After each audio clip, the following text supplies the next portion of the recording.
Hello bachcho, let's see the question. The question says the spring of spring constant 3.75 10 to 10 power 4 Newton per meter is between a rigid beam and the output piston of a hydraulic lever. As you can see over here, an empty container with negligible mass sits on the input piston. The input piston has area A1 and the output piston has area 18 A1. Okay, initially the spring is at its rest length. यहाँ पर AI है.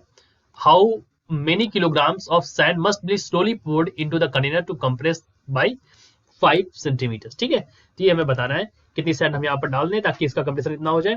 तो इस question को solve करने के लिए बच्चों हमारा जो यहाँ पर की कॉन्सेप्ट अप्लीकेबल होगा, दैट की कॉन्सेप्ट इज, हम यहाँ पर यूज करेंगे, we will use the Pascal's law. ठीक है, हम यहाँ पर किसका यूज करेंगे, पास्कल्स लॉ का यूज करेंगे, जिसके अकॉर्डिंग क्या कहता है कि प्रेशर डिफरेंस जो होगा यहाँ पर सेम लेवल पर क्या होगा, जीरो होगा. Okay, when the fluid is at rest. ठीक है, so let me right that also.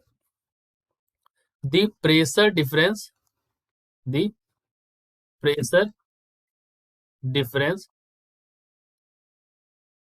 on the same level is zero when the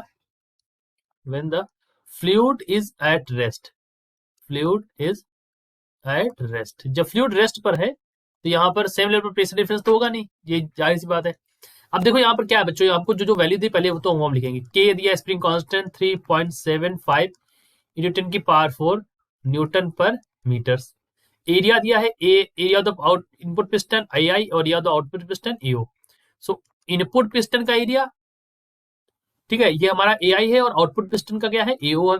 तो बच्चों यहाँ पर एओ का रिलेशन एआई के साथ दे रखा है 18.0 एआई, मतलब 18 एआई लगभग. ठीक है, अच्छा, और यहाँ पर कितना दे रखा है, 5 सेंटीमीटर. एक्स, तो एक्स की वैल्यू यहाँ पर 5 सेंटीमीटर है. तो 5 सेंटीमीटर को आप, क्योंकि मीटर्स में चल रही है तो मीटर्स में रख लेंगे, 0.05 मीटर्स हो जाएगा.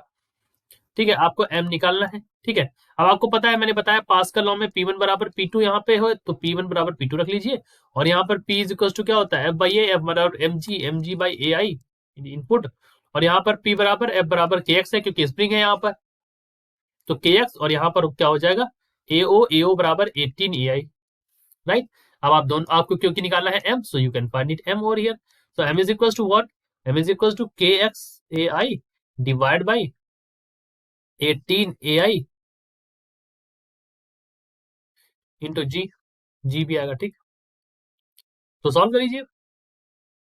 यहाँ पर ए आई से आई हटा दीजिए, और ये हो जाएगा के एक्स, के की वैल्यू है 3.75 10 की पावर 4 0.05 डिवाइड बाई 18 इंटू जी. सो 18 जी की वैल्यू है 9.8. तो जब हमने इसको सॉल्व किया, यहाँ पर सॉल्व करने पर क्या वैल्यू आ रही थी यहाँ पर, so on solving this I get the value M is equal to 10.6 kg. ठीक है, तो हमारा जो एम की वैल्यू आई है किलोग्राम में, दैट इज 10.6 किलोग्राम. इतना डाल दीजिए आप, तो यहाँ पर जो स्प्रिंग है टू कंप्रेस हो जाएगी 5 सेंटीमीटर में. ठीक है, तो this is our answer. I hope you understood it well. Best of luck.